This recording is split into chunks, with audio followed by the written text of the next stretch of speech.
اور چپ کر کے میں آ جاتا تھا۔ وہ قبرستان ہمارے گھر سے جاتے ہوئے شہر کے لیے رستے میں ایک سائڈ پہ پڑتا تھا۔ یہ میری روٹین بن گئی اور میں کوئی ٹائم بھی نہیں دیکھتا تھا، اکثر میں رات کو بھی چلا جاتا تھا، دیوانوں کی طرح میں اس کی قبر پر جاتا تھا۔ کہتا ہے 5-6 مہینے کے بعد میرے ساتھ پہلی دفعہ ایسا ہوا کہ میں اپنے کمرے میں تھا اور کھڑکی کھلی ہوئی تھی، گرمیوں کے دن تھے۔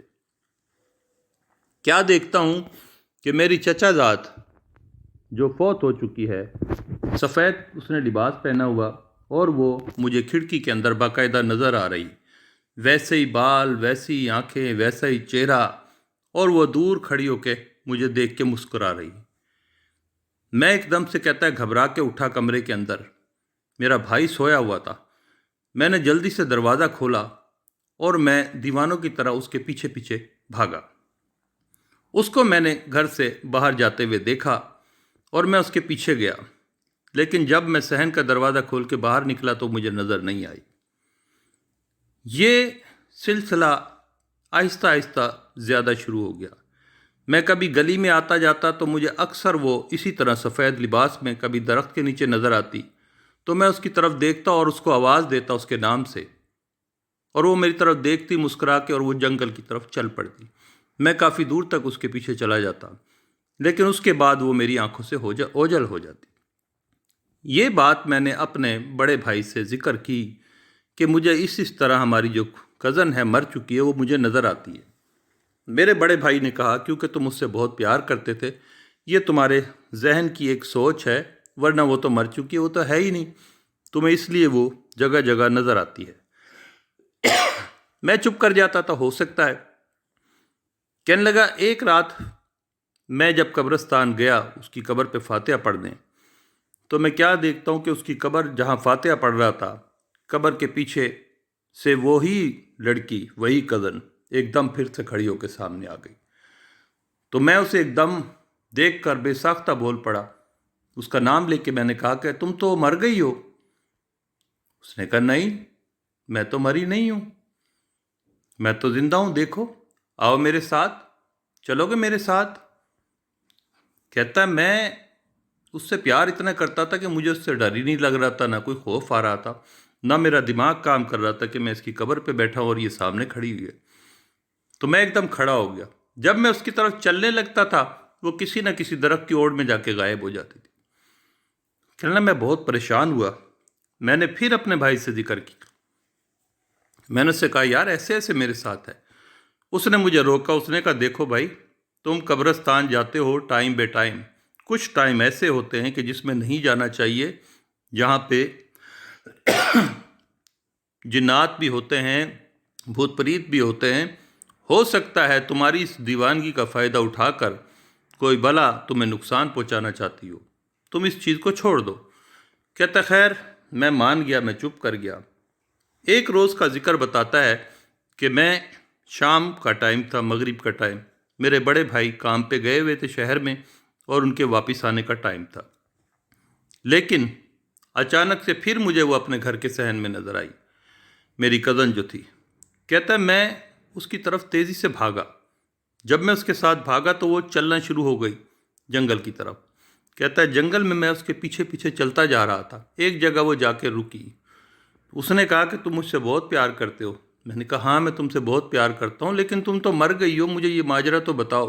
اس نے کہا ہاں سب کچھ بتاؤں گی، تم میرے ساتھ آؤ، میں تمہیں لے کے چلتی ہوں، میں کہاں رہتی ہوں۔ کہتا ہے یہ کرتے کرتے وہ مجھے لیتی جا رہی تھی۔ آگے ہمارے ریلوے لائن گزرتی ہے، ہمارے گاؤں میں سے ہوتی گزرتی ہے، جو لاہور سے کراچی والی مین لائن ہے۔ کہہ رہا میں چلتا چلتا دیوانوں کی طرح اس کے پیچھے چلا جا رہا تھا۔ اتنے میں بہت پیچھے سے میرے بھائی نے مجھے کہیں دیکھ لیا تھا کہ میں دوبارہ سے اسی طرف قبرستان والے رستے سے ہوتا ہوا جا رہا ہوں۔ خیر میرا بھائی کا کافی فاصلہ تھا۔ کہتا ہے میں اس لڑکی کے پیچھے اپنی کزن کی شکل میں جو نظر آتی تھی اس کے پیچھے پیچھے چلنا شروع ہو گیا۔ بالکل وہ لڑکی جو تھی مین جو ٹرین کی لائن تھی جہاں سے ٹرینیں گزرتی ہے اس کے درمیان میں جا کے کھڑی ہو گئی اور مجھے بلایا کہ قریب آ جاؤ، یہاں آ جاؤ، میں تمہیں بتاتی ہوں سارا کچھ۔ کہتا میرے پہ دیوانگی کا ایسا عالم تھا، میں نے ہر چیز کو نظر انداز کر دیا۔ اس ٹائم ریلوے ٹریک خالی تھا، میں جا کے وہاں پہ کھڑا ہو گیا۔ اب وہ میری طرف دیکھے جا رہی تھی اور ہنسے جا رہی تھی، دیکھے جا رہی تھی، ہنسے جا رہی تھی، کیونکہ میں اس کو ہاتھ نہیں لگا رہا تھا، نہ وہ میری طرف ہاتھ بڑھا رہی تھی۔ کہتا اتنے میں میرا بھائی مجھے آوازیں پیچھے سے دیے جا رہا تھا کہ ہٹ جاؤ ٹرین آ رہی ہے، ہٹ جاؤ ٹرین آ رہی ہے۔ میں نہیں ہٹ رہا تھا، مجھے کچھ سنائی نہیں دے رہا تھا اس کا۔ کہتا ہے میرا بھائی جب تک پہنچے اتنے میں واقعی ایک ٹرین آ رہی تھی اور بڑی تیزی سے وہ چلتی ہوئی آ رہی تھی۔ کہتا آخر میں ایک دم سے وہ جو لڑکی تھی سفید کپڑوں کے اندر، وہ تھوڑی سی ٹرین کے ٹریک سے پرے ہٹی۔ جب وہ پرے ہٹی تو ایک دم سے میرے کان میں میرے بھائی کی آواز گونجی زور زور سے، میرا نام پکار رہا تھا، حامد حامد۔ کہتا یہ میری خوش قسمتی ہے کہ اس وقت میرا ذہن کام کیا اور میں نے تھوڑا سا اس کی طرف پلٹ کے دیکھا تو میں مین ٹریک سے ہٹ چکا تھا، لیکن اس کے باوجود بھی ٹرین تیزی سے آئی اور گزر گئی اور اس کا ایک معمولی سا حصہ مجھے ٹکرایا اور جس سے میں دور جا کے گرا، اور دور جا کے گرنے کے بعد جب مجھے بے ہوشی طاری ہوئی، میرے بھائی نے سنبھال لیا اور مجھے ہاسپٹل لے جایا گیا۔ تب پتہ چلا کہ میری ایک لات بری طرح سے ٹکرانے کی وجہ سے ہڈیاں اتنی بری طرح ٹوٹ گئی کہ میری ایک لات ضائع ہو گئی۔ کہتا وہ لات میری ضائع ہو گئی، خون میرا بڑی مشکل سے انہوں نے روکا، اور اس کے بعد میں آج بھی کہتا ہے اپاہج ہوں اور اپنے گھر کے اندر ہوں۔ اس کے بعد میرا باقاعدہ روحانی علاج کرایا گیا۔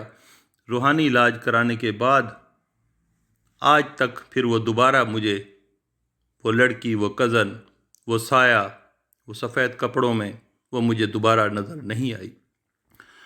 تو یہ ایک سچا واقعہ ہے میری زندگی کا، حامد صاحب بتاتے ہیں، جو میں آپ کے چینل کے ذریعے لوگوں سے شیئر کرنا چاہتا تھا۔ اب وہ کیا چیز تھی؟ ہو سکتا ہے وہ قبرستان میں سے کوئی جنات، چڑیل، جنہوں نے میری منگیتر کا روپ دھار کر میرے ساتھ یہ سب کچھ کیا، میرا برا کرنا چاہا، اور زندگی موت تو اللہ کے ہاتھ میں، میری موت نہیں لکھی تھی جو میں بچ گیا، ورنہ تقریباً کام پورا ہو گیا تھا۔